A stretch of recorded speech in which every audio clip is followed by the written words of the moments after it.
Jesus, Lamb of God, worthy is your name.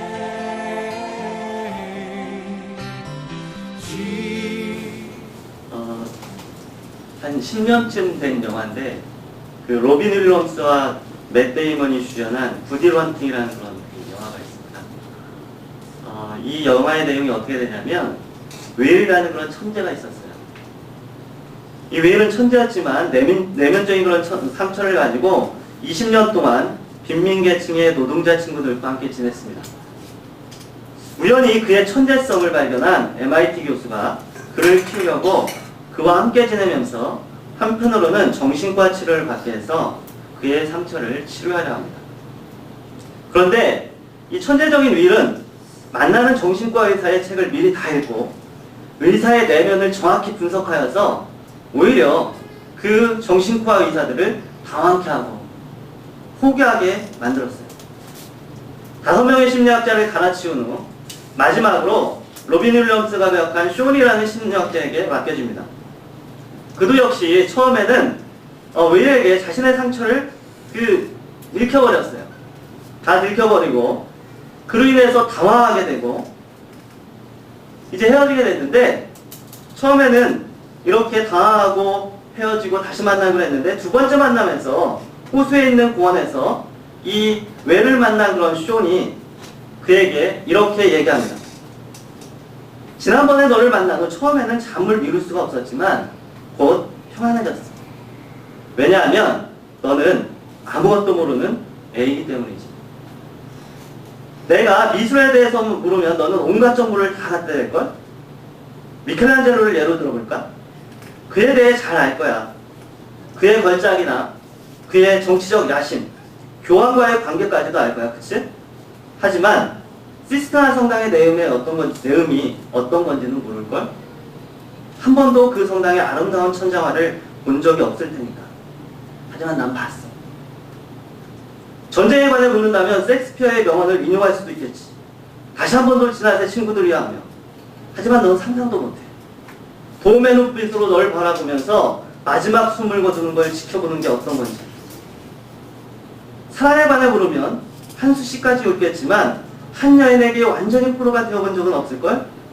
눈빛에 완전히 매료되어서 신께서 너만을 위해 보내주신 천사로 택하여야 되지. 절망의 늪에서 널 구하라 보내신 천사.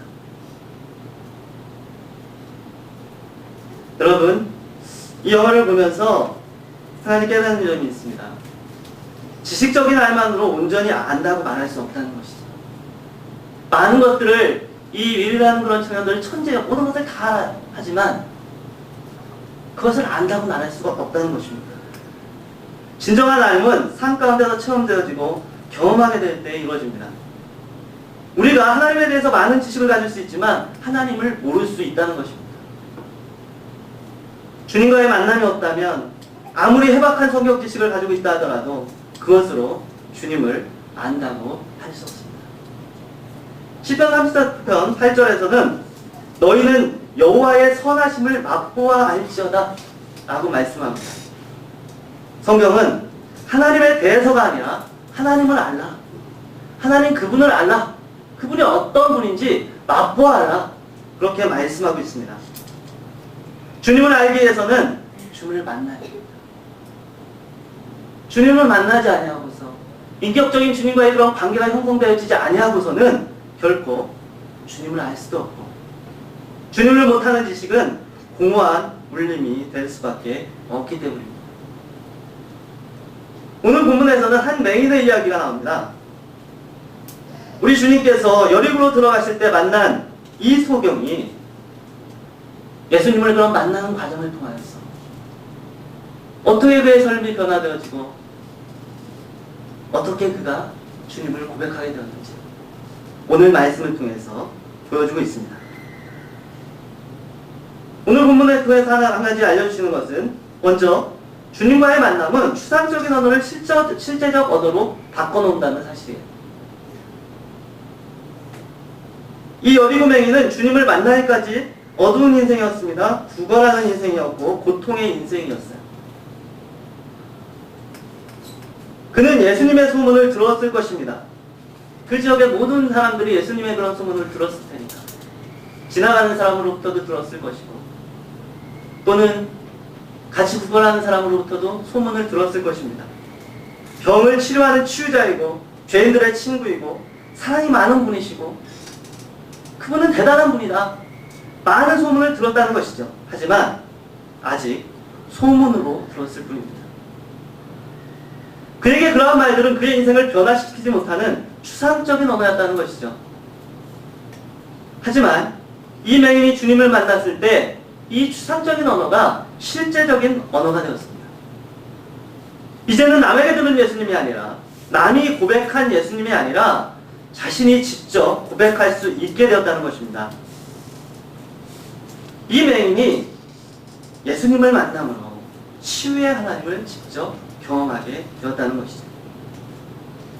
예수님을 만남으로 사랑의 하나님을 직접 고백할 수 있게 되었습니다. 이제 그러한 말들이 추상적이지 않습니다.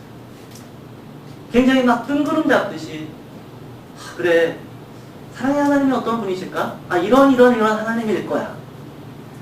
어떤 사람이 이런 하나님을 경험하였다고 하더라. 이제는 그런 언어가 아니라 자신의 언어가 된 거야.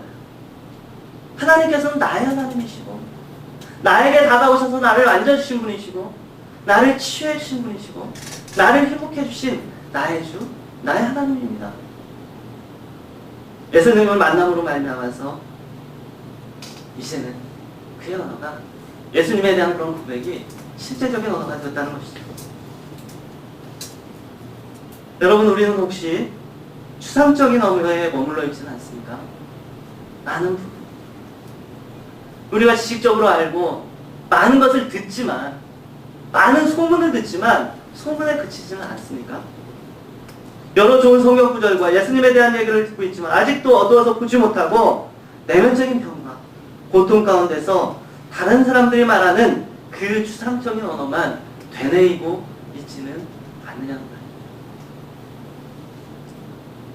주님을 만나야 됩니다. 그럴 때 나의 언어가 됩니다. 이제는 다른 사람의 언어가 아니라, 저 사람의 하나님이 아니라 나의 하나님이 되어진다는 것입니다. 지식적 알만 있는 곳에는 감동이 없어요. 지식적인 알만 있는 곳에는 마음에 변화가 없습니다. 하지만 주님과의 만남 가운데 체득한 마음에는 감격이 있습니다. 예를 들어서 우리는 주님께서 용서의 주님이시라는 것을 알고 있습니다. 이 주님은 용서의 주님이시다라는 말에 어떤 사람은 지식적인 동의에 그칠 수 있습니다. 그래, 예수님께서는 용서해 주시는 분이시지. 십자가에 달리셨지. 모든 인류의 죄를 지고 십자가를 지고 돌아가셨지. 하지만 어떤 사람은 그 한마디, 다른 말이 필요 없습니다. 그 한마디에 하염없이 눈물을 흘리는 사람도 있습니다. 왜냐하면 그 용서의 주님, 나를 위해서 돌아가신 그 십자가의 주님을 자신이 직접 체험했기 때문이죠. 그 주님이 바로 나의 주님이 되기 때문입니다. 욥기 42장 5절에서 욥은 이렇게 고백합니다. 내가 주께 대하여 귀로 듣기만 하였사오나 이제는 눈으로 주를 배웠나이다. 그전에는 귀로만 듣기만 했었는데, 그전에는 들리는 그런 소문 가운데만 있었는데, 이제는 직접 그 주님을 보고 느끼고 주님과 교제하게 되었다는 것입니다. 여러분, 우리가 주님에 대해서 듣는 데 그치는 것이 아니라 날마다 주를 만날 때, 날마다 주님을 만날 때 추상적인 언어가 나의 언어, 실제적 언어가 되는 것입니다. 그러면 어떻게 주님을 만나고 주님의 은혜를 경험하게 됩니까? 오늘 이 맹인의 그런 태도에서 그것을 볼 수가 있습니다. 주님을 향한 열망이 있을 때, 주님을 향한 간절한 열망이 있을 때 주님과 만나고 주님의 은혜를 경험하게 됩니다. 예수님에 대한 소문을 듣고 있었지만 이 맹인에게는 기회가 없었어요. 사람은 맹인이기 때문에 다른 사람의 도움을 받아야 되고 스스로 찾아갈 수가 없었습니다. 그런데 그 동네에 예수께서 지나가신다는 것이었습니다. 이제 그에게 예수님을 만날 기회가 찾아왔습니다. 이제는 그 기회를 잡는 것은 이 맹인의 몫입니다. 사실 우리가 주님을 만나고 주님의 그런 은혜를 받는 것, 사실은 전적으로 주님의 은혜입니다. 우리가 아무리 노력한다 할지라도 주님께서 안 받아나 주시면 어쩔 거예요. 그런데 주님께서 하나님 말씀의 그런 약속을 통해서 찾아오시겠다고 말씀하셨어요. 내가 너를 찾아가겠다. 너와 함께 있겠다. 문제는 이미 주어진 그 기회, 주님께서 우리에게 베풀어 주신 그 기회를 우리가 어떻게 잡느냐에 따라 달려 있습니다. 예수께서 지나가신 다음을 들은 맹인은 소리쳐 외칩니다. 다윗의 자손 예수여 나를 불쌍히 여기소서. 앞서가는 사람들이 꾸짖으며 잠잠하라 하였지만 더욱 큰 소리로 외칩니다. 다윗의 자손여 나를 불쌍히 여기소서. 이 사람에게 있어서 주를 만나고자 하는 열망이 있었기에 주변의 그런 소리에는 들리지 않는 것입니다. 주변의 그런 그 시선과 주변의 그런 소리보다 주님을 만나고자 하는, 예수님을 만나고자 하는 열망이 더 크기 때문에, 그 열망이 더 크기 때문에 주변의 만류와 꾸지람에도 주님을 찾고 있었던 것이죠. 그를 가로막는 것은 그에게 아무런 영향도 주지 못합니다. 왜냐하면 그의 유일한 소망은 주님을 만나는 것이기 때문입니다. 주님을 만나고자 하는 그런 간절한 열망, 주님을 만나지 않으면 견딜 수 없는 그 열정, 우리에게 이러한 열정이 있습니까? 하나님을 만나고자 하는 열정. 주변의 그런 상황과 환경이 어떠하다 할지라도 그 주변의 상황과 환경의 소리보다도 주님을 향하여서 다윗의 자손이여 나를 불쌍히 여겨소서, 주님을 향한 그런 열정들이 더 크냐는 것이죠. 예수님을 만나고 그로 인해서 새롭게 되어져서 온통 나의 마음 가운데 예수로 가득하게 되기를 바라는 그런 열망. 우리는 여전히 우리의 어두운 눈과 상한 마음과 변하지 않는 모습으로 좌절할 때가 많이 있습니다. 매일 주님을 만나야 돼요. 변화되어질 수 있는 길, 내 자신이 갱신되어지고 새롭게 되어질 수 있는 길, 다른 것이 있는 것이 아니라 주님을 만나야 된다는 것이죠. 주님을 만나고 다는 열망이 예수님의 발걸음을 멈추게 했습니다. 사실 예수님은 그 지역을 지나가는 길이었어요. 걸어가시고 계셨습니다. 그냥 이 맹인이 그냥 있었으면 예수님은 그 길을 지나가셨을 것입니다. 하지만 예수님의 발걸음을 멈추게 하는 목소리가 있었다는 겁니다. 이 맹인의 하나님, 그 예수 그리스도를 만나고자 하는 그 열정이 길을 가고 있던 예수님의 그런 발걸음을 멈추게 하였다는 것입니다. 그리고 주님께서 맹인에게 말씀하십니다. 내게 무엇하여 주기를 원합니다. 주님은 그가 맹인임을 알고 계셨습니다. 따라서 그의 소원이 무엇인지도 알고 계셨습니다. 그럼에도 불구하고 주님은 내게 무엇을 하여 주기를 원하느냐? 그렇게 물으셨습니다. 왜 그렇게 물으셨을까요? 다시금 그의 안에 있는 그 열정들, 믿음의 간절한 소원들을 불러일으키게 합니다. 믿음은 바라는 것들의 실상이요 보지 못하는 것들의 증거가 되기 때문입니다. 성경을 보면 우리 하나님은 가끔 우리의 삶의 현장에 찾아오실 때 질문을 던지며 찾아오십니다. 질문을 많이 하세요. 우리 예수님께서도 질문을 많이 하십니다. 하나님은 아담이 범죄하여 숨어있을 때 아담아 내가 어디 있느냐고 물으셨습니다. 하나님이 아담이 어디 있는지 모르셔서 물으셨을까요? 하나님은 다 아시잖아요. 그런데도 물으십니다. 왜 그런가요? 회개할 기회를 주시는 것입니다. 기회를 주시는 거예요. 또 베드로를 향하여서 디베라 바닷가에서 고기를 잡고 있을 때에도 찾아오셔서 네가 시몬아 네가 이 사람들보다 더 나를 사랑하느냐? 주님께서는 물으셨습니다. 주님께서는 그 안에 베드로 안에 있는 그 사랑의 고백들을 또한 받기를 원하셨던 것이죠. 다 알고 있습니다. 주님도 베드로가 예수님 사랑하는지 알고 있습니다. 하지만 그 마음 가운데 품고 있는 그 열정들을 주님께 올려드리기를 원하고 계신다는 것입니다. 마찬가지로 주님은 오늘 이 시간 우리 가운데 찾아오셔서 물으십니다. 내가 내게 무엇하여 주기를 원합니다. 내가 내게 무엇하여 주기를 원합니다.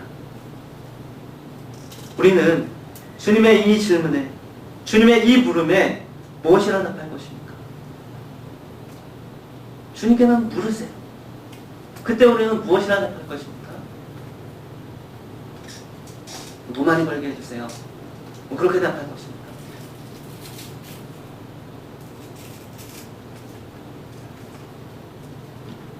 주여 보기를 원합니다. 이 맹인은 그에게 있어서 가장 근본적인 문제를 들고 나왔습니다. 주여 보기를 원합니다. 주님, 내가 주님으로 가득하기를 원합니다. 나의 세속적인 눈, 영적으로 얻어진 눈이 열리기를 원합니다. 주님과 늘 함께 있기를 원합니다. 주님이 물어보실 때, 주님이 우리에게 물어보실 때 이것이 우리의 기대와 소원이 된다면 주님께서 얼마나 기뻐하실까요?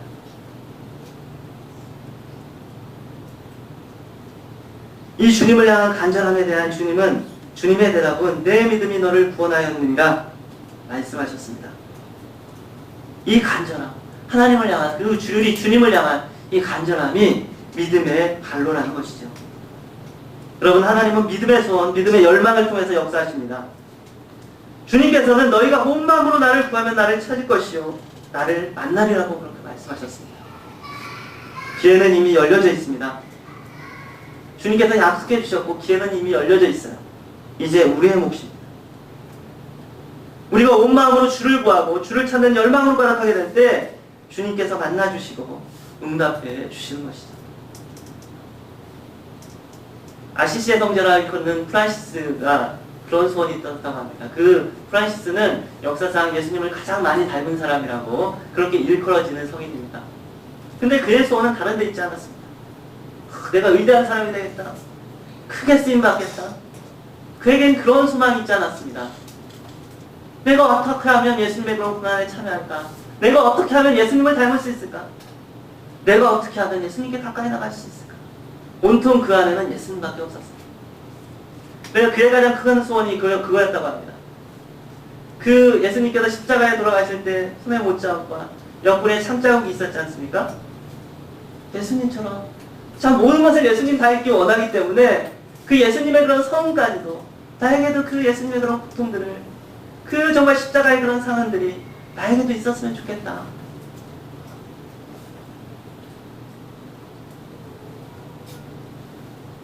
전승에 의하면 이 프란시스가 죽기 전에 이 예수님의 그런 성원들이 생겨났다고 합니다. 하나님을 향한 열정, 예수 그리스도가 내 안에 가득하기를 하는 열정, 주님을 만나고자 하는 열정, 그 열정이 있을 때 주님께서 만나주시고 새롭게 해주신다는 것이죠. 그러면 우리가 주님을 만났을 때 어떻게 삶이 변화됩니까? 주님을 만났을 때 진정 예수님을 따르는 삶을 살 수가 있습니다. 43절을 한번 같이 읽겠습니다. 43절 보겠습니다. 같이 읽겠습니다. 시작. 곧 보게 되어 하나님께 영광을 돌리며 예수를 쫓으니 백성이 다 이를 보고 하나님을 찬양하니라. 곧 보게 되어 하나님께 영광을 돌리며 예수를 따르니, 맹인이 주님을 만났을 때 어두운 삶이 빛의 삶이 되고 거리에 앉아서 구걸하던 삶이 하나님께 영광을 돌리는 삶이 되고 예수를 따르는 삶이 되었습니다. 또한 이러한 변화의 삶의 변화가 다른 사람들로 하여금 하나님의 살아계심을 알게 하였습니다. 백성이 이를 보고 다 하나님을 찬양하니라. 여러분, 주님을 만날 때 우리는 하나님께 영광을 돌리는 삶, 주님을 기쁘시게 하는 삶, 주님을 따르는 삶을 살아갈 수가 있습니다. 내가 정말 무엇을 해가지고 주님을 위해서 내가 열심히 무엇을 해가지고 노력해서 해야 되겠다. 그 노력이 먼저가 아니라 내가 주님을 만나게 되면 그 주님을 향한 그런 사랑의 발로로 그 사랑으로 말미암아서 주님의 삶을 따르게 된다는 것이죠. 주님을 만나게 되면 주님을 사랑하게 되기 때문에 기쁨으로 주님을 따르게 되는 것입니다. 주님의 사랑의 포로가 되는 것이죠. 클레로브의 버나드는 사랑에 4가지 단계가 있다고 말합니다. 첫 번째는 자신을 위해 자신을 사랑하는 것입니다. 이게 굉장히 이기적인 그런 사랑이죠. 자신을 위해서 자신을 사랑하는 것. 좀 더 발전하면 자신을 위해서 하나님을 사랑합니다. 하나님을 사랑하는데 근데 결국에 가서는 자신을 위해서 하나님을 사랑한다는 거죠. 그런데 더 사랑이 깊어지면 하나님이 주시는 혜택 때문이 아니라 하나님을 알게 되어 하나님을 사랑하게 된다는 것입니다. 그리고 마지막으로 하나님의 사랑 때문에 자기 자신을 버릴 수도 있고 자기 자신을 사랑할 수도 있게 된다는 것이죠. 여러분, 주님을 깊이 만날수록 하나님을 향한 사랑의 깊이가 더해가고 그 사랑 때문에 자신을 버릴 수도 자신을 사랑할 수도 있게 되는 것입니다. 시편 18편 1절에서 다윗은 이렇게 고백합니다. 나의 힘이 되신 여호와여, 내가 주를 사랑하나이다. 다윗이 삶 가운데서 주님을 만나고 그로 인해 주를 사랑하게 되었기에 그는 평생을 주를 위한 삶을 살 수 있었습니다. 우리는 주님을 온전히 따르는 삶을 살기를 원합니다. 그런데 주님을 만나요. 날마다 주님을 깊이 만나고 그 주님을 만남으로 인해서 주님을 사랑하고 주님을 기쁨으로 따르는 삶을 살아갈 때 우리가 진정으로 주님을 따르는 그런 삶을 살 수가 있게 되는 것이죠. 날마다 주님을 만나야 합니다. 작년에 만났다고, 어제 만났다고 오늘 안 만날 수 없습니다. 하나님을 향한 그런 열정들, 하나님을 만나고자 하는 열정들은 날마다 내 안에 주님으로 가득 차져 있도록 주님께 가까이 나가야 된다는 것이죠. 주님께서는 우리가 껍데기만이 아닌 주님을 깊이 알고자 하는 열망, 주님을 찾는 열망, 주님으로 인해서 새롭게 되는 열망으로 가득하기를 원하십니다. 주여, 보기를 원하나이다. 내가 보기를 원합니다. 내 어두워진 눈이 열리고 내 세상적인 마음들이 정말 그 세상적인 마음으로 인해서 어두워진 그 모든 것들이 열려서 보기를 원합니다. 고백하였던 맹인처럼 사슴이 시냇물을 찾기에 갈급한 같이 내 영혼이 주를 찾기에 갈급합니다. 고백하였던 시편 기자의 고백처럼 주를 향한 그런 열망으로 가득하게 되는데 주님께서 우리의 삶 가운데 찾아오셔서 주님을 더욱 사랑하게 하시고 우리의 심령을 주님으로 가득 채워 주실 것입니다. 우리 같이 기도하겠습니다.